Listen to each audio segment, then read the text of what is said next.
Welcome back. Eric here with Arch Painting, and today we're on site, one of our full interior repaint projects.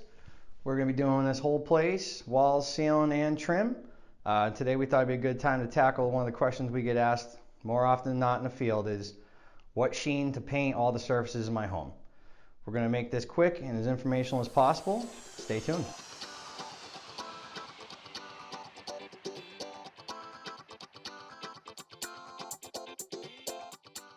So before we get into it, there's two things I'd like to mention. The first is that with modern paints, a higher sheen does not necessarily mean increased durability or washability. Most quality paint manufacturers even have flat paints that will wash better than low quality gloss or semi-gloss coatings. Now the second thing, since this is more of an aesthetic sheen guide, remember that it's your home.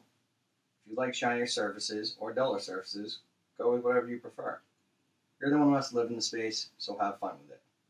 Something to keep in mind though, a higher gloss will show more imperfections. Onto the ceilings, or some might say the fifth wall. This is the most subjective area in my opinion. Ceilings should always be flat. Always. The main reason is because your eyes have more trouble calculating the depth of an area if there's no shine coming off the surface. This means you're going to perceive the space as being higher than it is. Now you're going to ask, what about bathrooms? Flats typically don't do well with high moisture environments.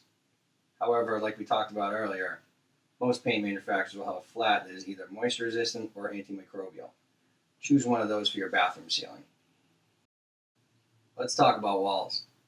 Walls are typically satin or eggshell. A common question is, what's the difference between the two? The answer is almost nothing.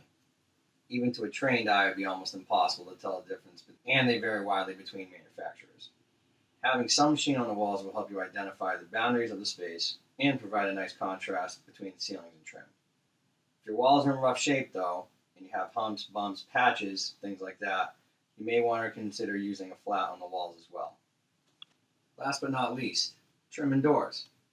These are usually painted with semi-gloss. This provides a nice accent for your entries, baseboards, cabinets, and crown molding. Gloss can be used, however I would only recommend this on new trim pieces. So we followed this guide on the current project we're at now, and as you can see, everything looks great. I hope this answered some of your questions, and if you have any others, please leave a comment below. Check us out anytime on our website and on social media, and if you're in the New England area, give us a call. Thanks for watching.